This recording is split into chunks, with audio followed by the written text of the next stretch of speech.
Morning, मैं धीरज कुमार। तो दोस्तों आज हम बात करने वाले हैं कक्षा 10 की मैथमेटिक्स चैप्टर नंबर 12 को लेकर, जो कि चैप्टर आपके है वृत्तों से संबंधित क्षेत्रफल के बारे में।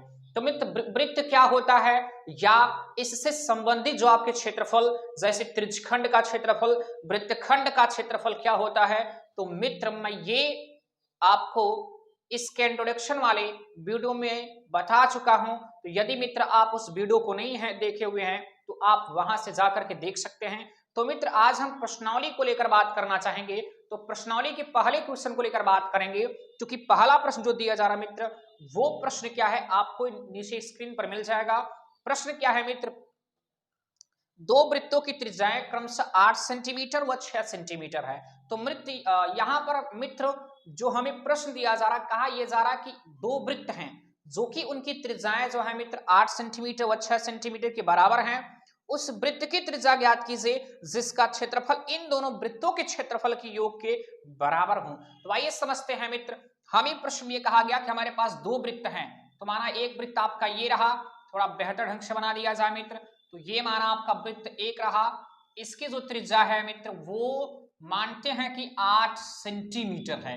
प्रश्न में दिया जा रहा है एक वृत्त और है, उसकी जो त्रिज्या है मित्र वो दिया जा रहा कितना आपका, तो वो आपको दिया जा रहा 6 सेंटीमीटर। तो ये ओ डैश मानते हैं इसकी त्रिज्या। अगर मैं यहां से R1 दर्शा रहा हूं तो इसे आप R2 लिख सकते हैं, और वो आपका है 6 सेंटीमीटर। अब कहा गया मित्र कि यहां पर इन दोनों की त्रिज्याएं हमें दी जा रही, इन दोनों के क्षेत्रफलों का योग, अर्थात इन दोनों वृत्तों के क्षेत्रफल को पहले ज्ञात करेंगे। इनका योग करने पर किसी तीसरे वृत्त के क्षेत्रफल के बराबर होगा, अर्थात इस वृत्त के क्षेत्रफल के बराबर होगा। तो मित्र करेंगे क्या, हमें यहां से इस वृत्त की त्रिज्या को ज्ञात करना है। त्रिज्या को मैं यहां कैपिटल R मानता हूं। अब करेंगे क्या, यहां इसका जो क्षेत्रफल मिलेगा इन दोनों के क्षेत्रफल के योग के बराबर होगा। तो सबसे पहले हम अगर बात करना चाहें वृत्त की या पहले वृत्त का यहां जो त्रिज्या है वो क्या दिया जा रहा है, तो पहले वृत्त की जो त्रिज्या है मित्र उसे मैं R1 से मान चुका हूं, तो R1 बराबर 8 सेंटीमीटर है। और ऐसे ही दूसरे जो वृत्त की त्रिज्या है, दूसरे वृत्त की जो मित्र यहां जो त्रिज्या है वो उसे मैं R2 से दर्शा चुका हूं। R2 बराबर क्या दिखा सकते, 6 सेंटीमीटर। और हमें जो बड़ा वाला वृत्त है उस बड़े वाले वृत्त की त्रिज्या ज्ञात करनी है। तो बड़े वृत्त की जो त्रिज्या है, बड़े वृत्त की त्रिज्या हमें ज्ञात करनी है। तो त्रिज्या को यहां दिखा रहे हैं कैपिटल R से, कैपिटल R ज्ञात करना है, यहां प्रश्नवाचक कर दिया था मित्र। अब यहां पर बात करने वाले हैं सबसे पहले वृत्त का क्षेत्रफल ज्ञात करें, और इस वृत्त के क्षेत्रफलों का योग, मतलब यहां पाई R1 square plus pi R2 square, अर्थात पहले वृत्त का क्षेत्रफल और दूसरे क्षेत्रफलों के वृत्त का या दूसरे वृत्त के क्षेत्रफलों का योग जो है वो तीसरे वृत्त अर्थात पाई कैपिटल R स्क्वायर के बराबर है। या इनको अगर हल करने की बात किया जाए तो पाई को आप उभयनिष्ठ है देख सकते, कॉमन कर लिया जाए, बचेगा R1 स्क्वायर प्लस आपके R2 स्क्वायर इक्वल टू आपके पाई कैपिटल R स्क्वायर। पाई से पाई कैंसिल आउट। R1 की जो वैल्यू है मित्र वो दी जा रही कितना, R1 की वैल्यू 8 सेंटीमीटर, तो 8 का वर्ग कर दिया जाए। R2 जो है वो 6 सेंटीमीटर, इसका वर्ग कर दिया जाए, बराबर आपके मित्र कैपिटल R स्क्वायर के बराबर है। तो यहाँ 8 का वर्ग जो कि 64 मिलेगा और 6 का वर्ग 36 मिलेगा, बराबर कैपिटल R के होगा। और कैपिटल R का जो वैल्यू होगा वो आपके 100, अर्थात यदि 64 और 36 को जोड़ा जाए तो 100 सेंटीमीटर के बराबर होगा मित्र। तो यहां हमें त्रिज्या का मान पूछा गया, अर्थात बड़े वृत्त की त्रिज्या पूछी गई। तो इस प्रकार से मित्र हम इनके क्षेत्रफलों को देखा कि इनके वृत्तों के क्षेत्रफलों का जो योग था वो बड़े वाले वृत्त के क्षेत्रफल के बराबर था। तो इस प्रकार से हम यहां बड़े वृत्त की त्रिज्या को ज्ञात कर सकते हैं। तो मित्र यदि आप इस प्रश्न को नोट करना चाहते हैं तो नोट कर लीजिए, क्योंकि हम अगले प्रश्न की तरफ चलने वाले हैं, क्योंकि ये प्रश्न नंबर 1 था। अब प्रश्न नंबर 2 को लेकर बात करने वाले। तो प्रश्न नंबर 2 क्या है उसको देखते हैं हम लोग।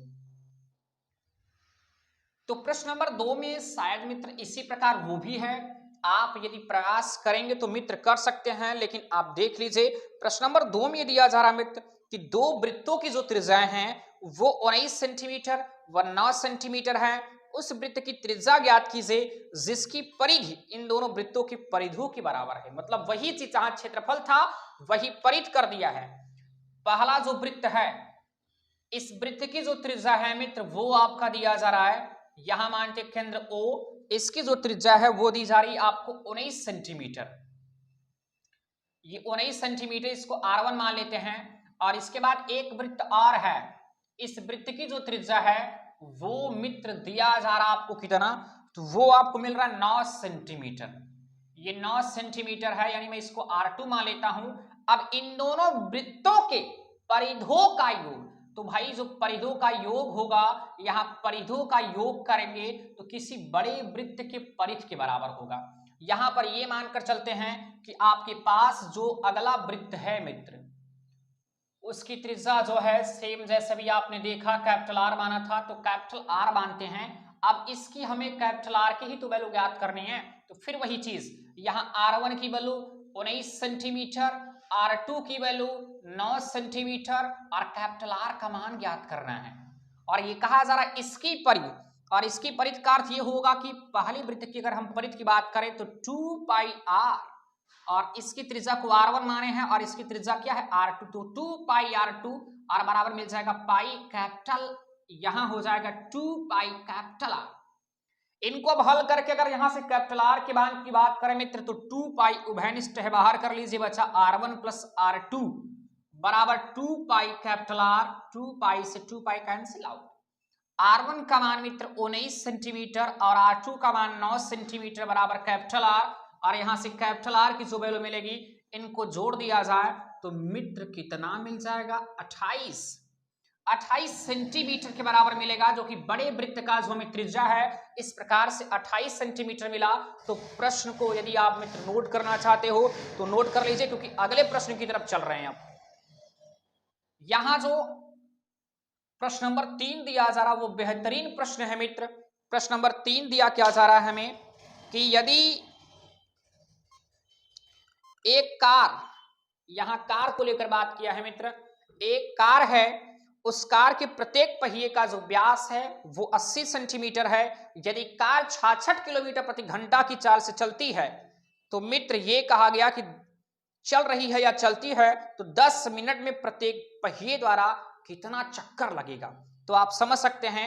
देखिए यहां अगर हम बात करना चाहें प्रश्न नंबर 3 को लेकर, इसमें जो कार का पहिया है, कार के पहिए का व्यास जो दिया है वो 80 सेंटीमीटर है। इसके बाद यहां यह भी कह रहा है कि जो कार की चाल है, कार की चाल जो दी जा रही है वो 66 किलोमीटर प्रति घंटा। यहां कार की ये चाल है मित्र, यहां दिखा देते हैं कार की चाल, जो कार की चाल है वो 66 किलोमीटर प्रति घंटा है। तो ये कह रहा है कि 10 मिनट में पहिए द्वारा कितना चक्कर लगाएगा। तो आइए इस प्रश्न को समझते हैं मित्र। माना ये कि हमारे पास, चलिए ये रहा कार का पहिया, क्योंकि कार के जो पहिए होते हैं, कार में 4 पहिया होता है, चारों पहियों की जो आकृतियां होती समान होती हैं और वृत्ताकार होता है। तो माना ये कार का किसी एक पहिया को लेकर बात कर रहे हैं। अब यहां पर कार की जो पहिया है मित्र उसकी जो त्रिज्या है यहां सब ज्ञात कर सकते हैं, क्योंकि डी का मान यदि 80 सेंटीमीटर दिया है तो यहाँ d इक्वल टू होता है, या r का मान हमें ज्ञात करना है तो r इक्वल टू होता है d/2। तो r इक्वल टू मिलेगा 80/2 और कटा दिया जाए तो मिलेगा 40 सेंटीमीटर। यानी कह सकते हो यहाँ पर कैपिटल R की जो वैल्यू होगी, कैपिटल R का मान 40 सेंटीमीटर मिलेगा। कैपिटल R की जो वैल्यू है वो आपको मिला कितना, 40 सेंटीमीटर। अब मित्र ये कहा जा रहा है कि कार, यदि जो कार है वो बताया जा रहा है कि यदि इसकी चाल कुछ इस प्रकार से है, कार की जो चाल है कुछ इस प्रकार से है कि कार की जो चाल है मित्र वो दिया जा रहा है, क्या हमें चाल दी जा रही 66 किलोमीटर प्रति घंटा। कहा जा रहा है कि प्रति घंटा, 1 घंटे में 66 किलोमीटर दूरी तय करता है। तो हमें कितना पूछा, 10 मिनट में। तो हमें इस पहले घंटे को मिनट में चेंज करना होगा। और यहां देखिए सेंटीमीटर है ना, तो किलोमीटर को भी सेंटीमीटर में है, तो यहां हम चेंज करना चाहें 66 किलोमीटर, 1 किलोमीटर कितने सेंटीमीटर, तो 1 लाख सेंटीमीटर। या समझ सकते हैं 1 किलोमीटर में 1000 मीटर, यहां मीटर मिलेगा। अब ये मीटर मिला, इस मीटर को सेंटीमीटर में चेंज करो तो 1 मीटर में 100 सेंटीमीटर। अब यहां सेंटीमीटर मिला, बटे कर लीजिए घंटा, 1 घंटा में कितने मिनट में चेंज करना है, क्योंकि 10 मिनट पूछ रहा है, सेकंड पूछता होता तो सेकंड में बदलते हैं, यहां मिनट करा तो मिनट से, देखिए 0 से 0 कट जाएगा, 6 1 का 6 और 11 6 का 66, तो यहाँ 11 मिला और देख सकते हो 3 जीरो यो और एक वाला ये, तो 4 जीरो मिल गया, इतना आपको सेंटीमीटर प्रति मिनट। और इसका अर्थ यह है कि मित्र 1 मिनट में, प्रति माने 1 मिनट में इतना सेंटीमीटर दूरी तय कर रहा है, कितना, तो लिखेंगे 1 मिनट में कार द्वारा तय की गई दूरी। अब यहां तय की गई दूरी कितना है, 11 देख सकते हैं और आपके 4 जीरो, इतना सेंटीमीटर दूरी तय कर रहा है। अब आप समझ सकते हैं कि 1 मिनट में अगर इतना दूरी तय कर रहा है तो 10 मिनट में कितना करेगा, इसी में 10 का गुणा कर दे तो होगा क्या, 10 मिनट में कार द्वारा तय की गई दूरी कितना होगा, तो 11 और 4 गुणे 10 कर लेंगे तो 11 कितना होगा, 5 जीरो हो जाएगा मित्र, इतना सेंटीमीटर दूरी कर रहा है। अब समझिए अगर 10 मिनट में इतना दूरी तय कर रहा है या इतना दूरी तय कर रहा है, तो हमको यह समझना है कि इतना दूरी तय करने में कितना चक्कर लगा रहे हैं। तो सबसे पहले एक चक्कर लगाने में तय की गई दूरी निकालिए आप, तो यहां एक चक्कर लगाने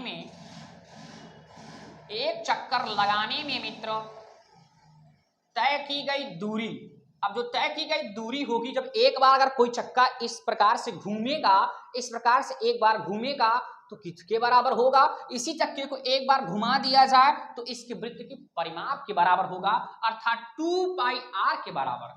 अब यहां से मैं हल कर देता हूं, 2 पाई r मिलेगा, तो हम हल करना चाहूं तो मित्र यहां मिल जाएगा क्या, 2 और पाई का मान 22/7 और r का मान क्या है 40, तो यहां 40 कर दिया जाए। तो इस प्रकार से मित्र यदि आप इसे हल करना चाहेंगे तो मिलेगा आपको कितना, 1760 और बट्टे 7 सेंटीमीटर। तो इस प्रकार से 1760 बटे 7 सेंटीमीटर मिलेगा। ये रहा 1 मिनट, 1 मिनट में तय की गई दूरी इतना आपको मिला, सॉरी एक चक्कर लगाने में तय की गई दूरी इतना है।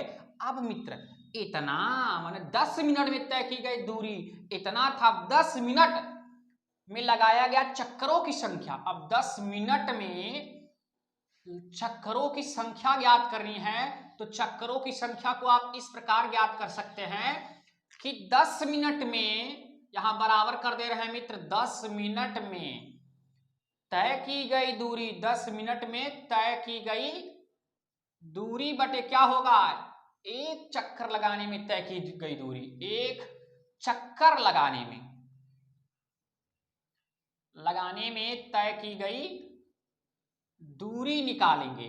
तो देखिए 10 चक्कर लगाने में यहां 11.50 मिला था और बटे एक चक्कर लगाने में कितना दूरी, 1760 बटे 7, 7 ऊपर हो जाएगा मित्र, यहां से 0 से 0 कट जाएगा और जब मित्र इनका गुणा करेंगे, देखिए यहां 4 0, 11 सते 77 और 4 0 बटे 176, जब भाग करेंगे तो 4375 मिलेगा आपको चक्कर, अर्थात कह सकते हो कि 10 मिनट में कार द्वारा 4375 बार चक्कर लगाता है। तो इस प्रकार से मित्र आप देख सकते हैं कि प्रश्न बहुत ही बेहतर था। सर्वप्रथम किया क्या गया कि देख सकते हो चाल जो दिया गया था, चाल को सेंटीमीटर प्रति का अर्थ हुआ एक, वही से पकड़ के आया कि 1 मिनट में तय की गई दूरी इतना होगा, तो 10 मिनट में कितना होगा, 10 का गुणा कर दिया जाए। इसके बाद पूछा 10 मिनट में कितना चक्कर लगा रहा है, तो भाई एक बार चक्कर लगाने में कितना दूरी है वो निकालेंगे और वही दूरी को 10 मिनट वाले दूरी से भाग कर दिया जाएगा। तो देख सकते हो कि आपको मिला